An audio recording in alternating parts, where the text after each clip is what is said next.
Aline, agora presidente da Osasco, e hoje a gente vai finalizar o curso desse ano, né, 12 de dezembro, das nossas aulas mensais, com o tema da importância do pensamento para a saúde. Então hoje a gente vai falar um pouquinho sobre aquela coisa que a gente ouve falar no Espiritismo, sabe? Vigia seus pensamentos, bons pensamentos.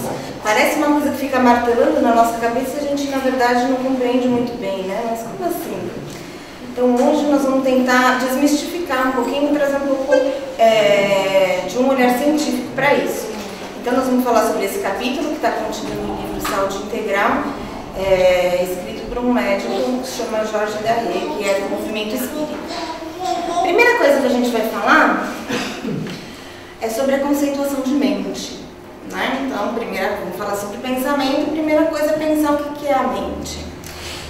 Alguém sabe dizer o que é a mente? Pois é, ninguém sabe dizer o que é a mente. Na verdade, nem a ciência sabe dizer hoje em dia o que é a mente, porque não tem uma conceituação científica definida. A gente está num período que é chamado de pré-paradigmático, ou seja, não tem um modelo ainda que fale mente é isso na ciência oficial. O que existe são duas correntes distintas. Uma corrente que prega que a mente é produto do cérebro, ou seja, normalmente composta por cientistas, por pensadores mais materialistas que entendem que o cérebro é a sede de tudo e a mente, os pensamentos, é um produto neuroquímico do cérebro. E uma outra corrente oposta que pensa que o cérebro é instrumento da mente.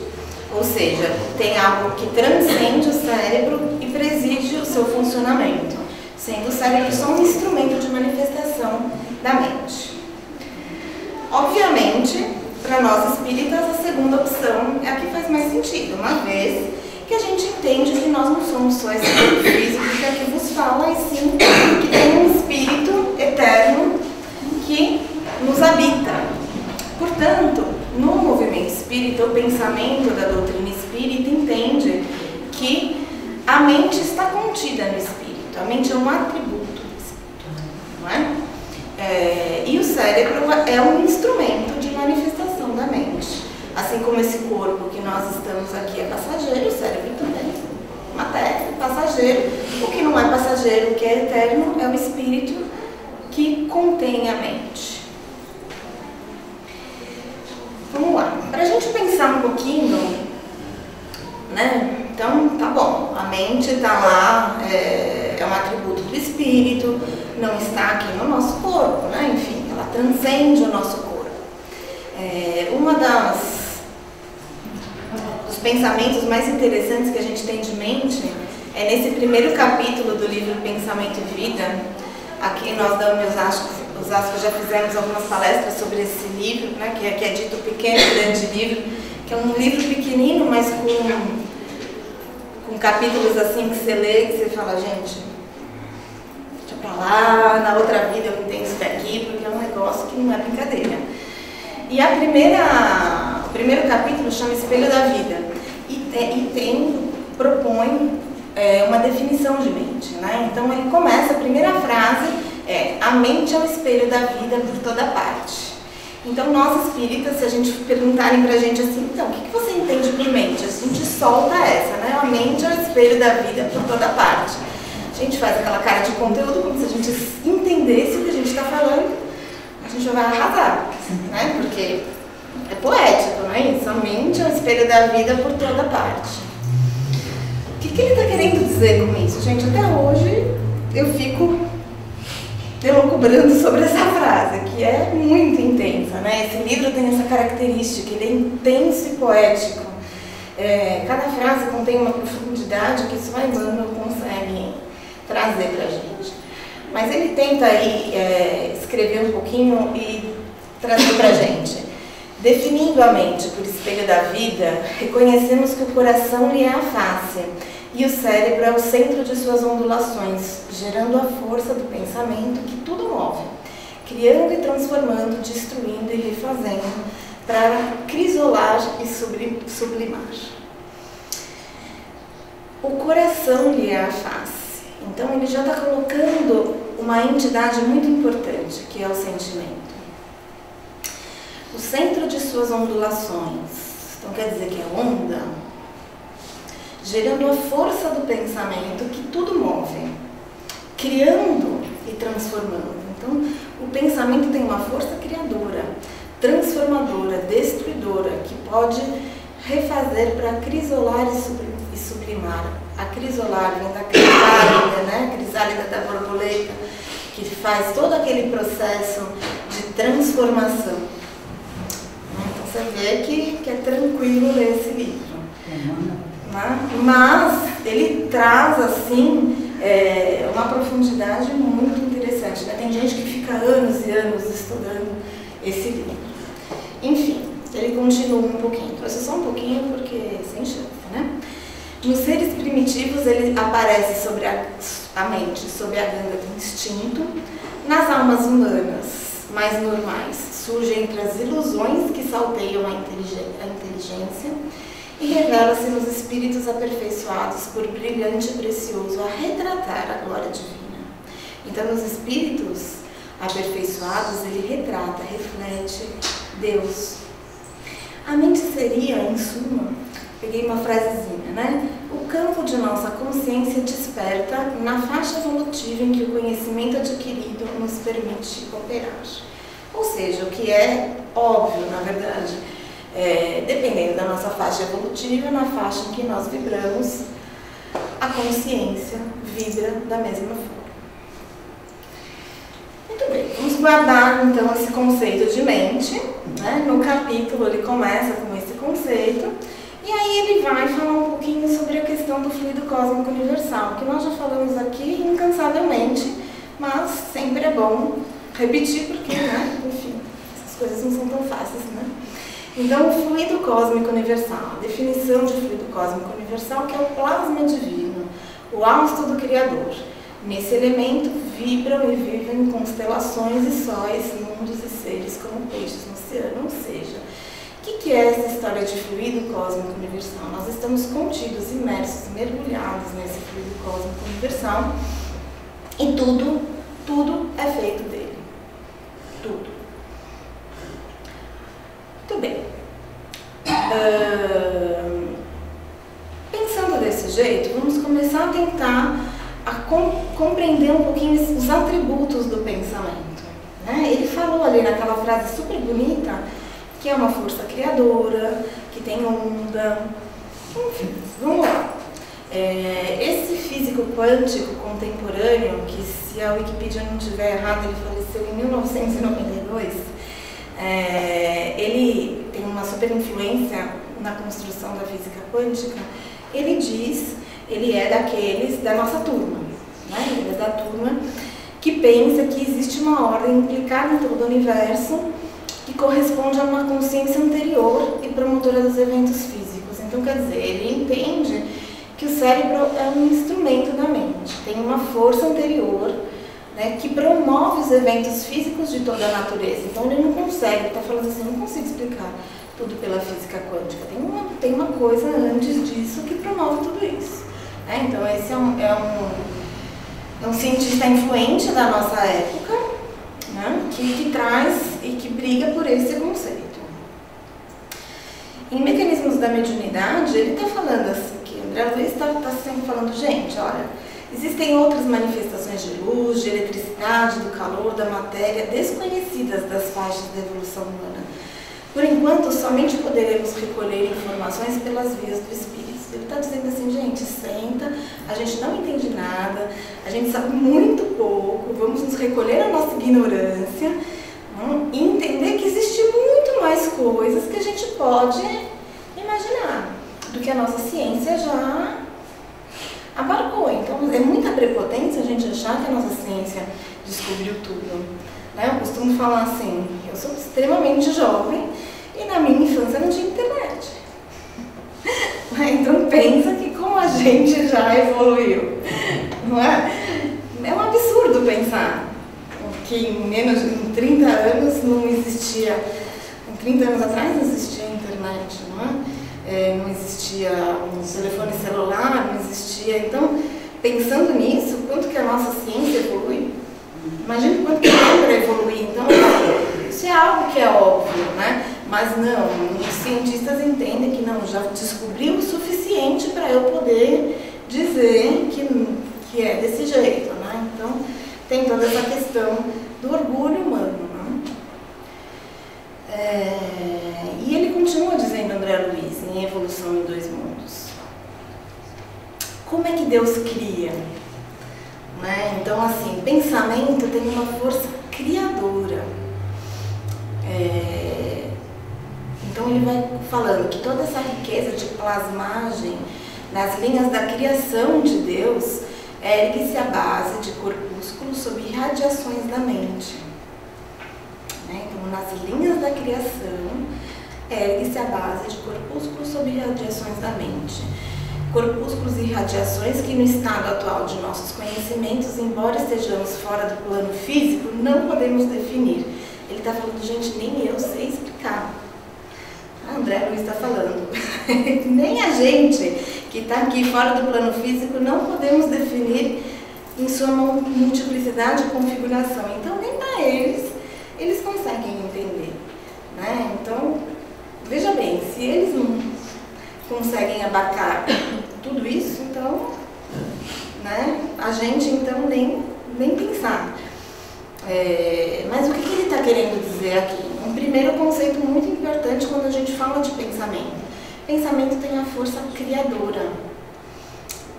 Allan Kardec traz em A Gênese: o pensamento e a vontade são para o espírito que é a mão para o homem.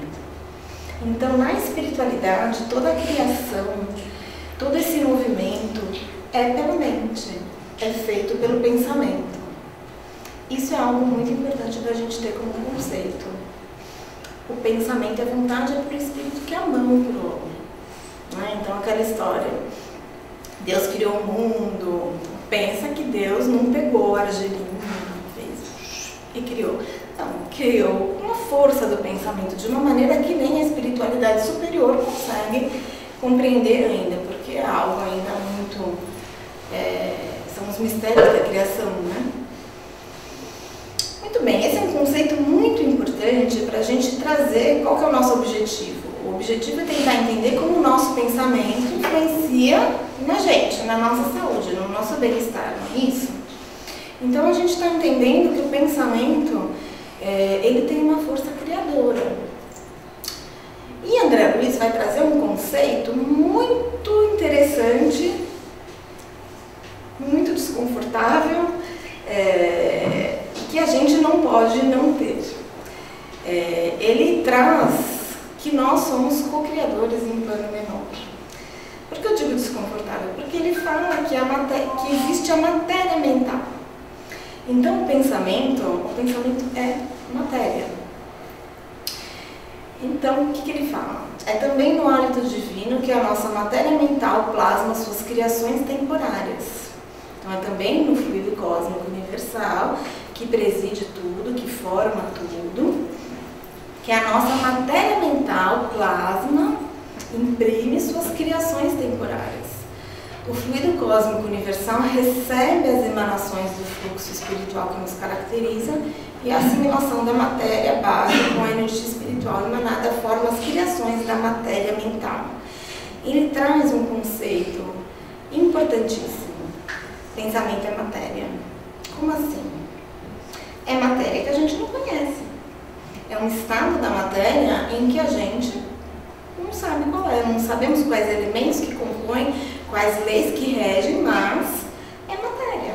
Do mesmo jeito que a água tem um estado líquido, sólido e gasoso, o pensamento tem um outro estado, com outros elementos que a gente não entende, mas é um tipo de matéria. Isso a gente já começa a ficar um pouco preocupado. Como assim? Então quer dizer, o que eu penso é um tipo de matéria? Então isso quer dizer que em algum lugar isso vai aparecer, né? Em algum lugar isso vai aparecer, não é aqui, não é nos nossos órgãos dos sentidos, mas em uma outra dimensão essa matéria vai aparecer. A nossa matéria mental está em constante agitação, plasmando as criações temporárias adstritas à nossa necessidade de progresso. Aí André Luiz traz, em Mecanismos da Mediunidade, que a matéria mental que envolve cada ser cria no halo vital de cada criatura um tecido de correntes atômicas sutis dos pensamentos que lhe são próprios ou habituais, dentro de normas que correspondem à lei dos quantos de energia e aos princípios da mecânica ondulatória que lhes imprime frequência e cor peculiares. Ou seja, o que ele está falando? Uma lei aí da mecânica, enfim, que a gente não vai entender, mas tem cor, frequência peculiar. É matéria. Essas forças, em constantes movimentos sincrônicos ou estados de agitação pelo impulso da vontade, estabelecem para cada pessoa uma onda mental própria. Ou seja, matéria mental, pensamento é matéria. É uma onda, é algo mensurável em um outro estado que a gente não tem, ou seja, um estado espiritual, da espiritualidade. Portanto, matéria mental, né? Então aqui, ó, pensamento ainda é matéria, a matéria mental. Quando a gente fala, então, né, a gente já começa a tentar entender, vamos vigiar os nossos pensamentos, porque assim, é praticamente um mantra do Espiritismo, né? Quanto que o pensamento influencia as nossas atitudes. Vigie seus pensamentos, os pensamentos é que vão trazer... como assim? Não, mas por quê? Pensamento é matéria e influencia de uma forma importante no nosso equilíbrio. Isso posto, a gente precisa pensar nas formas de pensamento. Imagino que algumas pessoas já devem ter ouvido falar, isso está bem frequente também na obra de André Luiz e em outras obras da literatura espírita. São as formas de pensamento. São formas, né? São matéria, são desenhinhos, são imagens que a nossa mente cria e fica plasmada no nosso perispírito, no nosso halo espiritual. Quando emitimos uma ideia, é um pensamento. Quando essa ideia corporifica, ela toma uma forma.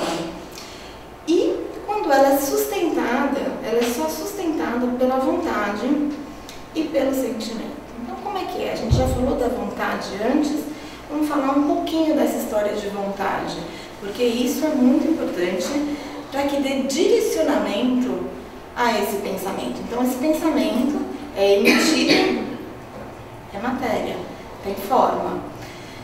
Só que tem algo que o impulsiona, que principalmente, que é o sentimento, que é a vontade. Vamos falar um pouquinho de vontade, só um pouquinho. O segundo capítulo daquele livrinho que eu falei, do Emmanuel, que é o Pensamento e Vida, o capítulo 2 é vontade. E eu trouxe aqui essa primeira parte que eu achei muito... ele cria uma imagem pra gente, que é uma imagem muito interessante. Ele vai comparar a mente humana, espelho vivo da consciência lúcida, a um grande escritório, subdividido em diversas sessões de serviço. Interessante a gente pensar assim, muito didático. Então, na mente, ele fala que nós possuímos o departamento do desejo, em que operam os propósitos e as aspirações, acalentando o estímulo ao trabalho. O departamento da inteligência, dilatando os patrimônios da evolução e da cultura. O departamento da imaginação, amealhando as riquezas do ideal. O departamento da memória, arquivando as súmulas da experiência. E outros ainda que definem os investimentos da alma. Acima de todos eles, porém, surge o gabinete da vontade. Então, quando a gente fala de vontade, não está longe de ser, ai, que vontade de fazer isso, ai, eu estou com vontade. Quando a gente fala, ai, eu estou com vontade, ai, eu estou com desejo. É diferente, vontade é muito diferente disso, né?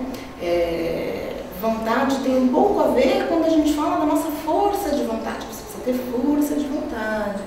Tem um pouco a ver com isso, né?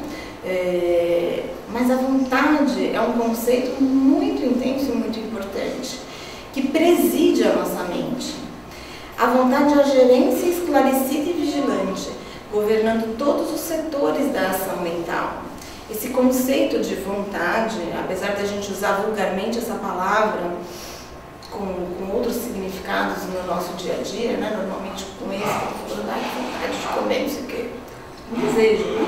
Comer isso. Mas enfim, é um conceito bem diferente, muito mais profundo. Então, essa ideia de vontade, ela preside, ela gerencia a nossa mente. É o impacto determinante. Nela dispomos o botão poderoso que decide o movimento ou a inércia da máquina. Ou seja, quem vai impulsionar o pensamento, quem vai dar direção ao pensamento é a vontade, através do sentimento, da emoção. O cérebro é o dínamo que produz a energia mental, segundo a capacidade de reflexão que lhe é própria. No entanto, na vontade temos o controle que a dirige, nesse ou naquele rumo, estabelecendo causas que comandam os problemas do destino. Então é a vontade que vai dar direcionamento a essa matéria mental, a essa produção mental. Nos livros Mecanismos da Mediunidade, ele coloca que a vontade é uma construção de milênios e milênios de trabalho automatizante. Vincula-se ao poder vibratório do ser, bombardeando automaticamente os princípios mentais.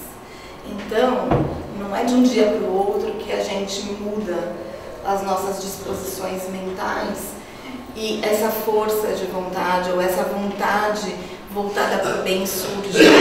É com muito trabalho, é com muita insistência, é com muita vigilância, que aos poucos a gente vai mudando a nossa vibração, né? E bombardeando esses princípios, a matéria mental, as ondas mentais, impulsionando para fins mais altos. Então, qual que é a nossa diferença, né? O que nos torna humanos, o que nos torna seres passíveis de evolução? Exatamente isso, a nossa capacidade de decidir e de exercer a vontade e de impulsionar o nosso pensamento para essa ou aquela direção. Então, Leon Denis, nesse livro, O Problema do Ser, do Destino e da Dor, ele coloca que na planta a inteligência dormita, no animal sonha, só no homem a inteligência acorda, conhece, possui e se torna-se consciente. Então, qual a diferença do homem e dos outros seres vivos? A consciência, a inteligência, o poder da vontade. A partir daí, o progresso, de alguma forma fatal, nas formas inferiores da natureza, só se pode realizar pelo acordo da vontade humana com as leis eternas. Então, o nosso grande desafio é alinhar a nossa vontade com as leis de Deus. Essa é a grande questão. Voltando um pouquinho, então, eu trouxe essa ideia de vontade porque ele fala toda hora da questão das formas, pensamentos, alinhada à vontade. Então, sempre essa questão do pensamento junto com a vontade. Então, esse parágrafo ele resume de uma forma brilhante. Então, assim que se produz uma forma pensamento, ou seja, não entra em pânico, mas agora a gente tem que entender que a gente faz formas pensamentos e a nossa matéria mental fica plasmada assim e a matéria. Ai meu Deus, pensei um monte de coisa hoje de manhã que eu não deveria ter pensado. Não foi só você, né? Quem não pensou, levanta a mão. Pois é. Mas, ai meu Deus, quando eu vi, eu já pensei.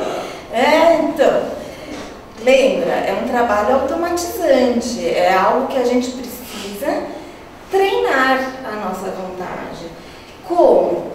A cada dia, tentando alinhar o nosso pensamento com as leis de Deus. Por isso que tem um outro mantra aí que a gente tem no Espiritismo. Prece, prece, prece. Orai e vigiai. Então, é por isso que a gente fala, às vezes a gente vai repetindo essas coisas que a gente ouve ao longo dos anos aí, do Espiritismo, meio sem refletir. Mas é só desta forma que a gente consegue, de alguma maneira, mudar a nossa frequência vibratória, mudando aos poucos o direcionamento dos nossos pensamentos. Porque sim, nós estamos muito acostumados a pensar e quando viu já pensei. Então assim, é um treino, é uma vigilância. Mas quando eu percebo já estou meia hora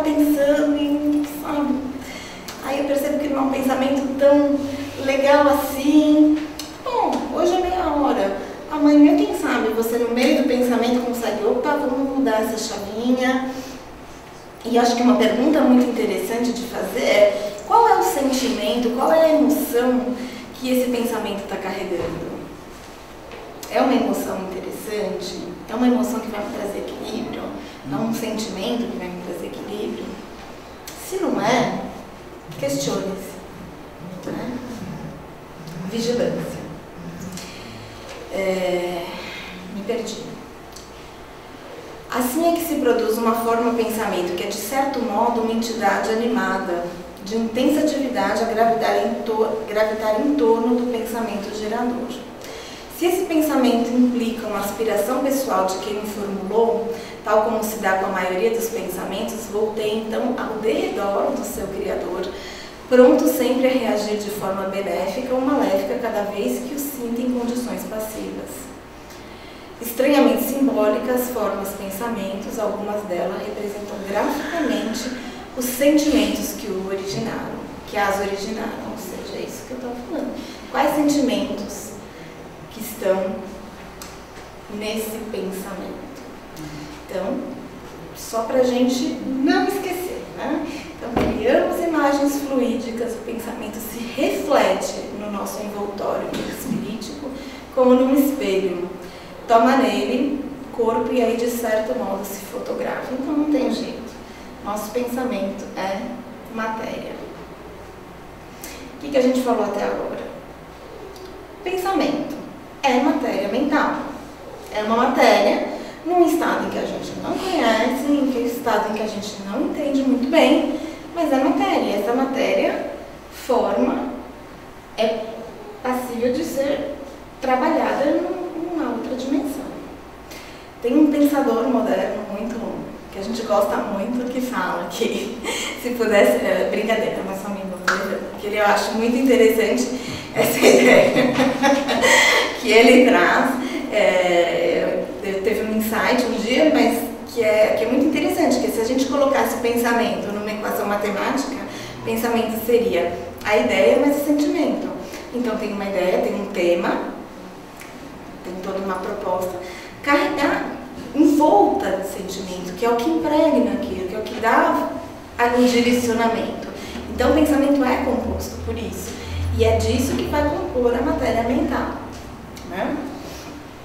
E vontade. Vontade é o que preside a nossa casa mental. Aristóteles, eu achei interessante essa frase, que resume: é fruto do exercício, é um exercício da razão sobre os instintos, que é o que nos torna cada vez mais elevados, né? Mais perto do arquétipo de Deus e mais longe do arquétipo dos instintos, né? Claro que nós ainda possuímos diversos instintos que precisam ser trabalhados e não negados, não é? Mas é a vontade, é o esforço da vontade que vai nos colocar mais perto, exercer a nossa razão sobre os instintos. Muito bom. Então, posto isso, a grande questão é: como que então o pensamento influencia na nossa saúde? Certo? A gente já entendeu que o pensamento é matéria mental, que nós temos a capacidade, através da vontade, do exercício da vontade, de direcionar esses pensamentos. Então, como é que isso vai influenciar na minha saúde? Primeira coisa que a gente não pode esquecer é que nós não somos só esse corpício, né? Quem é espírita tem que entender que a gente é composto de 3 elementos, 3 princípios: o espírito, os envoltórios sutis e o corpo, não é? Então, nós somos compostos de 3 princípios essenciais: o espírito, o perispírito e o corpo.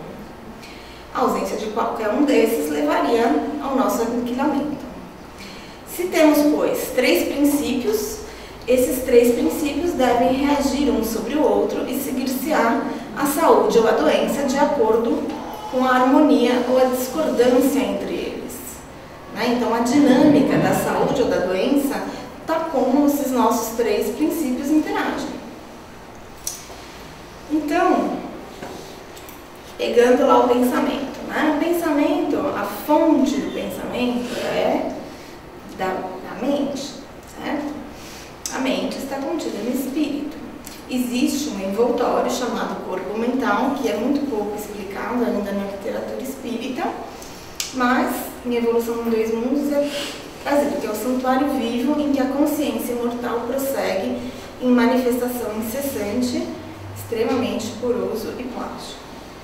Ou seja, então, o corpo mental, que é um dos envoltórios, acaba liberando então este pensamento que vai diretamente para o nosso corpo, né? Então, como ele disse, ele fica impregnado no nosso perispírito.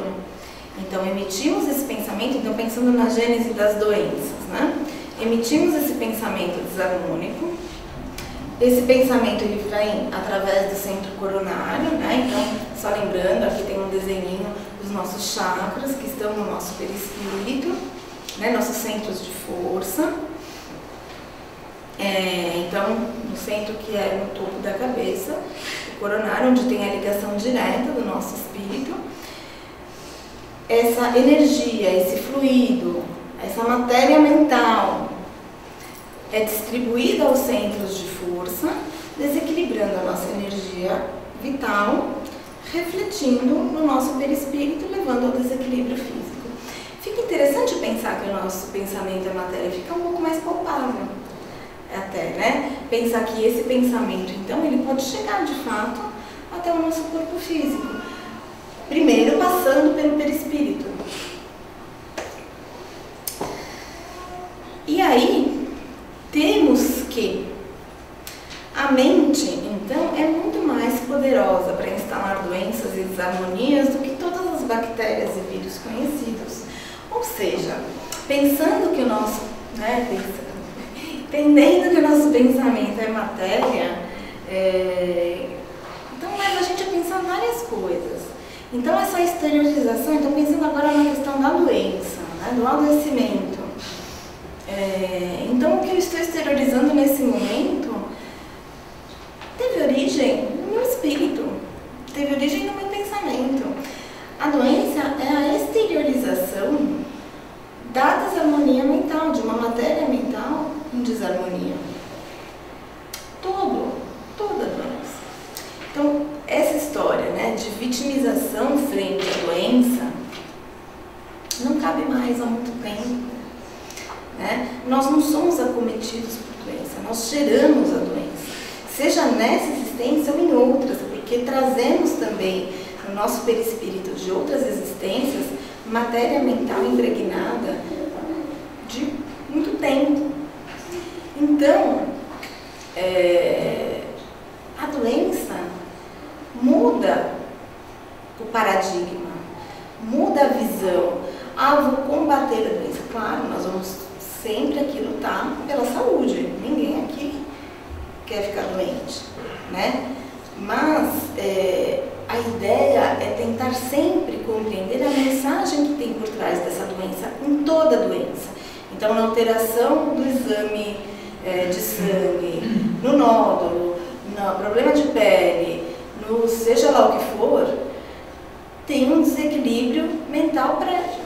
Tem uma matéria mental que está sendo ali expurgada, porque olha como é interessante como ele continua.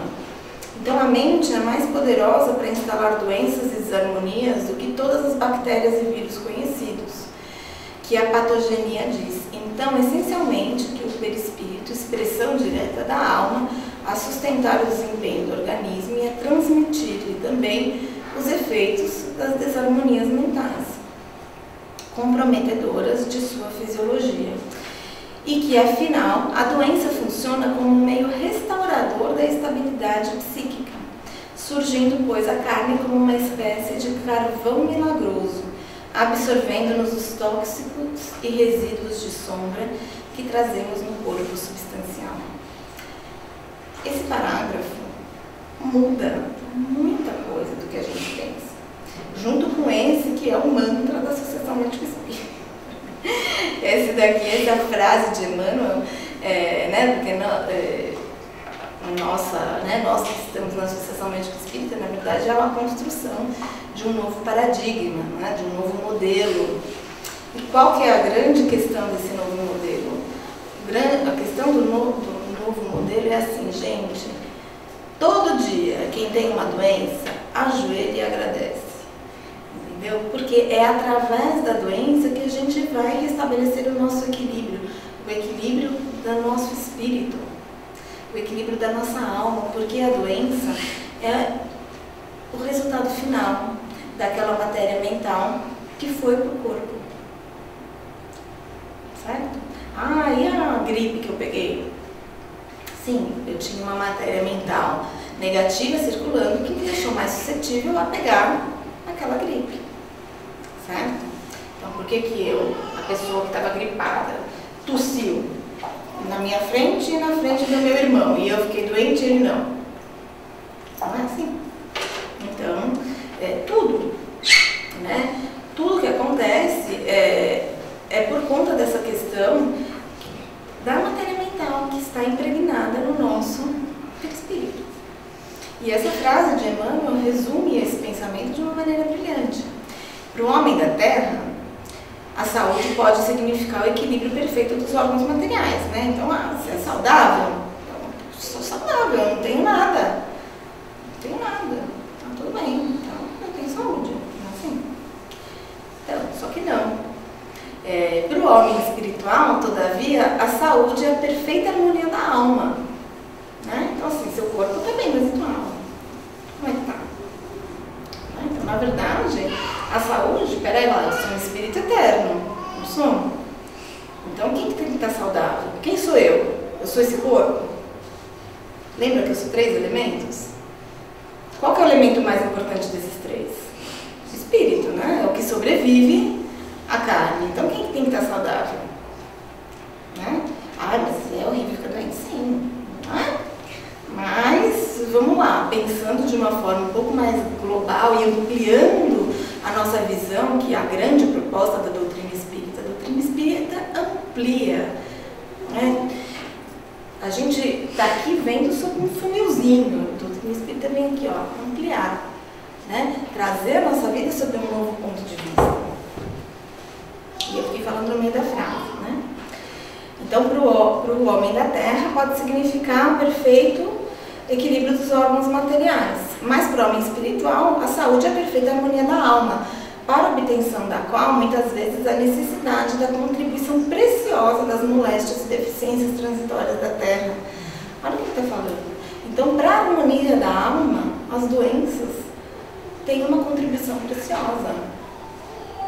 Então, ao invés de manhã eu falar, essa artrite está me matando, ai, que dor, porque essa fibromialgia. A disposição mental do espírita que vive é muito obrigada, dor, vamos lá. Você está trazendo equilíbrio para a minha alma. Deus, me dá força para suportar essa dor da carne, porque a dor da carne dói, né? Todo mundo já passou por dor, então não é legal.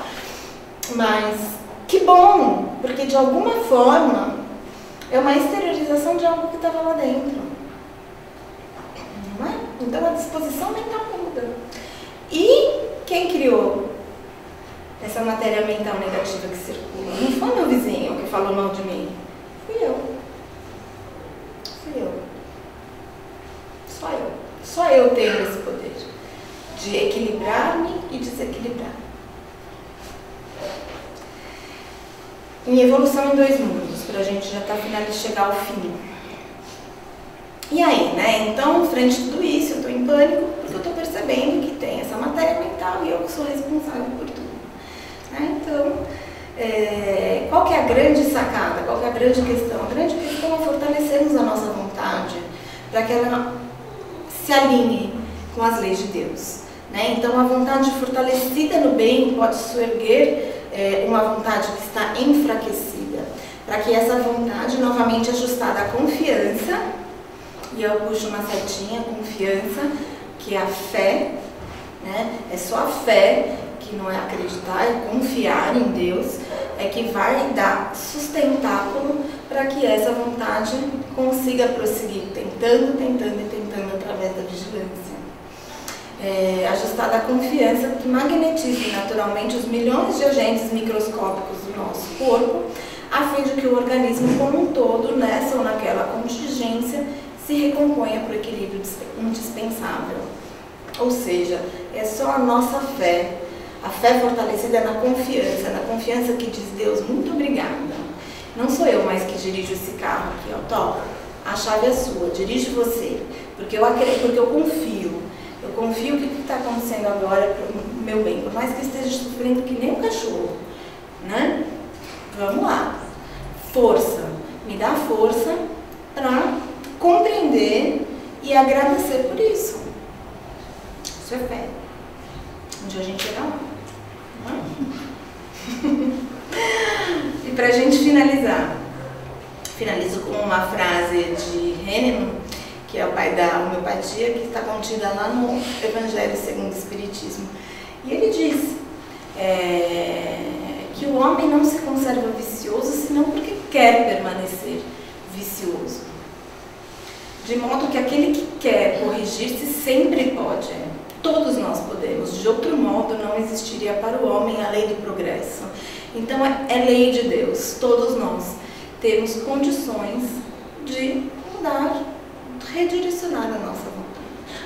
Nós permanecemos viciosos porque a nossa vontade ainda não é forte bastante, né? Então, quer dizer, todos os vícios são inerentes a nós, né? E a gente não muda porque a nossa vontade ainda não está fortalecida o suficiente, né? E a gente está aqui nessa doutrina, a gente está estudando, a gente está aqui nessa quarta-feira à noite para ouvir e para nos dar um pouco de alimento para a nossa alma e poder dizer assim, puxa, vamos lá, né? E é o Evangelho, gente, e é através do Evangelho que a gente vai ter essa força. É através dos ensinamentos de Jesus, dos exemplos de Jesus, que é o nosso modelo e guia. É só desta forma que a gente vai poder acalmar as nossas angústias e ter a força de vontade e ter a fé e construir, porque é uma construção. A fé e a vontade é uma construção. A cada dia a gente cai e se levanta. Pensei meia hora uma coisa que não deveria. Tá. Essa matéria mental, não quero nem pensar o que está plasmado no meu espírito. Vamos lá. Que sentimento que estava carregando aqui? Então vamos tentar mudar o sentimento. Então, se eu tenho raiva daquele cidadão, aquela pessoa que me fez aquilo, que me passou a perna, eu fico só imaginando, porque o que eu faria com ele se eu tivesse coragem? Quem nunca? Então, o que Jesus ensina? Perdoa 70 vezes 7 vezes. Então, esse pensamento pode ser mudado. Então, cidadão que me prejudicou, eu te perdoo. Eu tento emitir amor, eu tento emitir perdão. Que o meu pensamento carregue esta vibração. E não uma vibração de raiva, porque quem nunca errou? Quem não é passível de erros? Quem não é passível de tropeços na vida, não é mesmo? Então, a ideia é mudar essa sintonia, aos poucos. Eu termino com esse ensinamento de Buda. Vigie, então, seus pensamentos, né? Porque eles vão se tornar palavras. Vigie suas palavras, porque elas vão se tornar atos. Vigie seus atos, porque eles se tornarão seu caráter. E vigie seu caráter, porque ele vai se tornar seu destino. Então, os nossos pensamentos vão se materializar na nossa caminhada.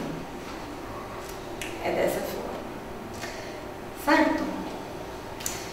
Então, muito bom. Agradeço muito.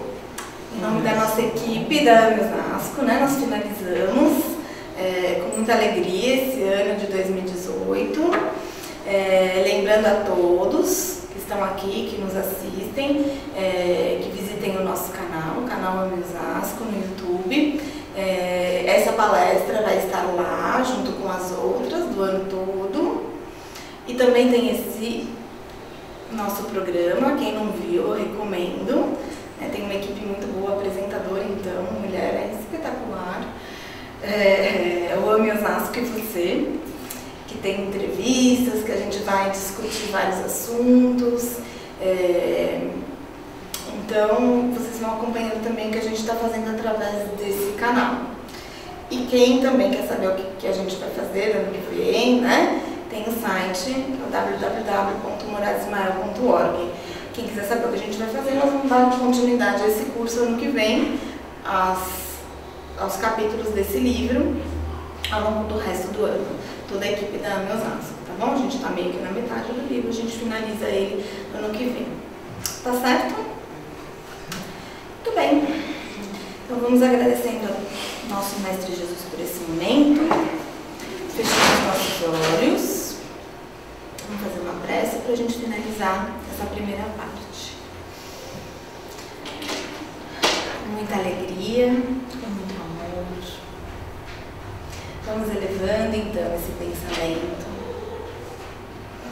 envolvendo o nosso pensamento com o sentimento do amor, que todos possuímos, indistintamente. Que o amor é o requinte dos sentimentos. É o sentimento que tem o poder de cura.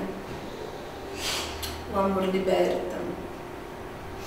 O amor transforma. O amor tem capacidade de curar toda aquela angústia.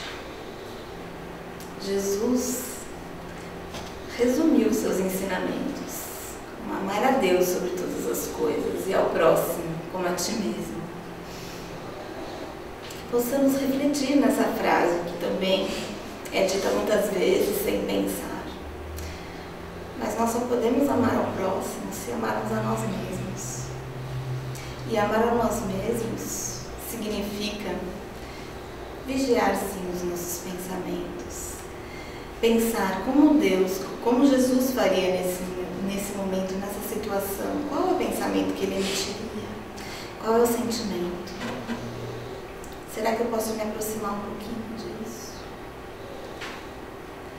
Esse amor liberta-nos das doenças, deixando o nosso corpo em equilíbrio e trazendo o que todo mundo almeja, que é a felicidade. Felicidade expressa na paz de estar em equilíbrio com as leis de Deus. É só esse equilíbrio que vai trazer a paz verdadeira. É só essa comunhão com o nosso Pai que vai trazer essa paz. Então que possamos assim receber esse amor que vem de fora, que cai agora sobre as nossas cabeças, em formas de fluidos amorosos, mas que também vem de dentro. Pois temos a centelha divina dentro de nós, não podemos esquecer disso. Que essa centelha se espalhe por todos os nossos corpos, trazendo assim essa reenergização, lembrando o quanto nos ama, o quanto nos amamos, o quanto somos capazes de melhorar a nós mesmos. Temos o poder de co-criar, temos o poder de transmutar. E essa mudança, primeiramente, vem a nós mesmos. Que essa luz nos ilumine durante toda a semana, que possamos ter um bom final de ano e que possamos, assim, agradecer ao nosso Mestre, nesse mês tão bonito de seu aniversário, por tudo que fez por nós, por todos os ensinamentos e por ter plasmado nessa terra seu amor infinito.